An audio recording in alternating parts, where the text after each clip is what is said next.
കണ്ണൂരിലെ അധോലോക അഴിഞ്ഞാട്ടത്തിൻ്റെ കഥകൾ ചെങ്കൊടിക്ക് അപമാനമെന്ന് CPI സംസ്ഥാന സെക്രട്ടറി ബിനോയ് വിശ്വം. കണ്ണൂരിൽ നിന്നും കേൾക്കുന്ന വാർത്തകൾ കമ്മ്യൂണിസ്റ്റ് പ്രസ്ഥാനത്തിൻ്റെ ബന്ധുക്കളെ ആകെ വേദനിപ്പിക്കുന്നതാണ് എന്ന് CPI സംസ്ഥാന സെക്രട്ടറി ബിനോയ് വിശ്വം. കയ്യൂരിൻ്റെയും കരിവള്ളൂരിൻ്റെയും തില്ലങ്കേരിയുടെയും പാരമ്പര്യമുള്ള മണ്ണാണത്. അവിടെ നിന്ന് സ്വർണം പൊട്ടിക്കുന്നതിൻ്റെയും അധോലോക അഴിഞ്ഞാട്ടത്തിൻ്റെയും കഥകൾ പുറത്തു വരുന്നത് ചെങ്കൊടിക്ക് അപമാനമാണ്. സമൂഹ മാധ്യമങ്ങളിൽ ഇടതുപക്ഷത്തിൻ്റെ രക്ഷക വേഷം കെട്ടുന്നവർ അധോലോകത്തിൻ്റെ കാര്യസ്ഥരാണെന്ന അറിവ് ഇടതുപക്ഷത്തിൻ്റെ ബന്ധുക്കൾക്ക് പൊറുക്കാവുന്നതല്ല. പ്രസ്ഥാനത്തിനേറ്റ തിരിച്ചടികളിൽ ഇത്തരക്കാരുടെ പങ്കും ചെറുതല്ല.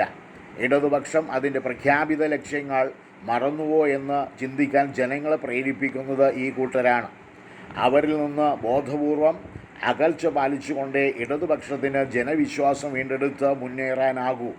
പ്രസ്ഥാനത്തിൽ വിശ്വാസം അർപ്പിച്ച ലക്ഷോപലക്ഷം ജനങ്ങളോട് നീതി കാണിക്കാൻ കമ്മ്യൂണിസ്റ്റ് പ്രസ്ഥാനത്തിന് കടമയുണ്ട്. അവരുടെ കൂറും വിശ്വാസവുമാണ് കമ്മ്യൂണിസ്റ്റുകാർക്ക് വലുത്. ചീത്തപ്പണത്തിൻ്റെ ആജ്ഞാനുവർത്തികളായി മാറി അധോലോകത്തെ പിൻപറ്റുന്നവർ ഇടതുപക്ഷത്തെ ഒറ്റുകൊടുക്കുന്നവരാണ്. അവർക്ക് മാപ്പില്ല എന്ന് പ്രഖ്യാപിക്കുവാനുള്ള സമയം അതിക്രമിച്ചിരിക്കുന്നു.